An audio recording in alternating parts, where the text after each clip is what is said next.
ঝড়, জলোচ্ছ্বাস কিংবা সাইক্লোনের আঘাতে ক্ষতবিক্ষত সুন্দরবনকে হয়তো আপনারা অনেকেই দেখেছেন। আমরাও খুব কাছ থেকে দেখতে সুন্দরবনের এই লিটোরাল জোনে আসছি। আপনারা জানেন যে প্রতি বছর বাংলাদেশে যে পরিমাণ সাইক্লোন হয় তাতে বাংলাদেশে ব্যাপক ক্ষয়ক্ষতি হওয়ার একটা সম্ভাবনা তৈরি হয়, কিন্তু এই ক্ষয়ক্ষতিগুলো থেকে রক্ষা করে একমাত্র এই গাছগুলো। সুন্দরবনের একদম দক্ষিণ প্রান্তে আমরা চলে আসছি। এখানে সাগর এবং জঙ্গলের যে লিটোরাল পয়েন্ট, সেই লিটোরাল পয়েন্টে আমরা আসছি। আর এটা হচ্ছে জামতলা সমুদ্র সৈকত, যেখানে সুন্দরবন বঙ্গোপসাগরের সাথে মিশে গেছে। এরকম স্থানকে বলা হয় লিটোরাল জোন। এরকম লিটোরাল পয়েন্টগুলোতে গেলে দেখবেন যে হাজার হাজার গাছ ভেঙে চুরমার অবস্থায় পড়ে আছে, আর কিছু গাছ আছে যা মাটি থেকে উপড়ে গেছে।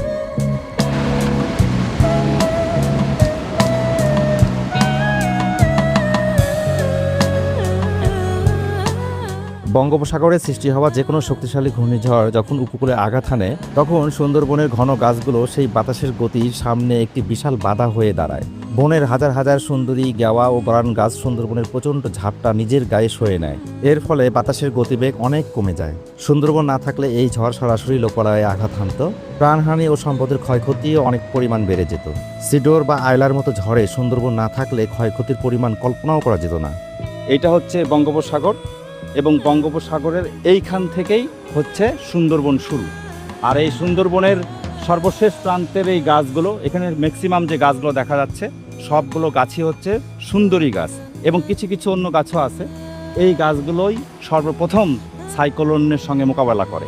এই যে গাছের যে পরিস্থিতি দেখছেন, ভেঙে চুরে গেছে, এবং ওইদিকেও প্রচুর গাছ দেখছেন ভেঙে চুরে। মূলত সাইক্লোনের প্রথম আঘাতটা আসে এইখানে।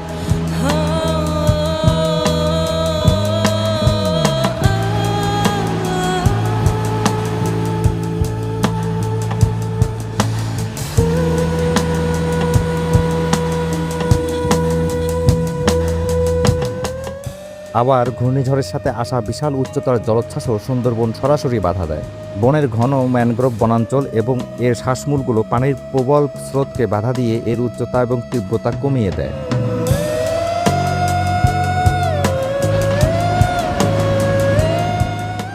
সুন্দরবন আসলে আমাদেরকে এভাবেই রক্ষা করে, তো সেটাই আপনাদেরকে দেখানোর চেষ্টা করলাম।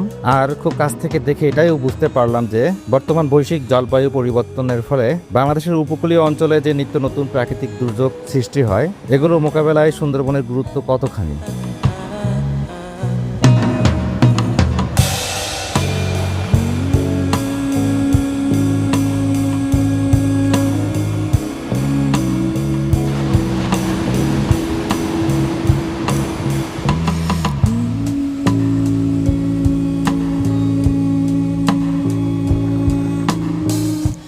জামতলা সি বিচ শেষ করলাম, এবং জামতলা সি বিচ শেষ করে আমরা এখন যে ট্রেকিং পথে আসছিলাম সেই ট্রেকিং পথ দিয়ে আমরা যাবো, এবং ট্রেকিং পথটা আপনাদেরকে দেখানোর চেষ্টা করব। আমরা সামনের দিকে অগ্রসর করবো, চলে।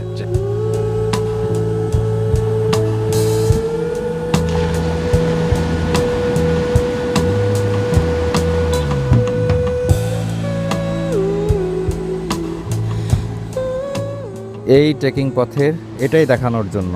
দেখুন গাছগুলো, সাইক্লোনের আঘাত এখানে সরাসরি লাগে না, তাই এখানে তেমন ভাঙাচোরা গাছ নেই।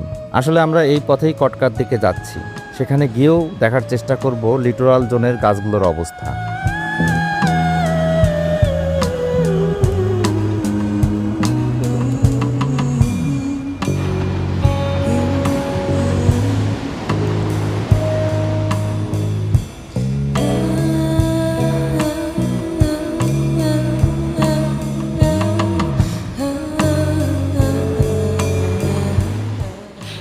আর ওই যে ওইটা হচ্ছে কটকা সি বিচ। এখানে জঙ্গল সাফারি করে আপনারা যদি কেউ সামনের ওই লিটোরাল জোনে যান, সেখানে গিয়েও দেখতে পাবেন সাইক্লোনের আঘাত সহ্য করা সুন্দরবনকে।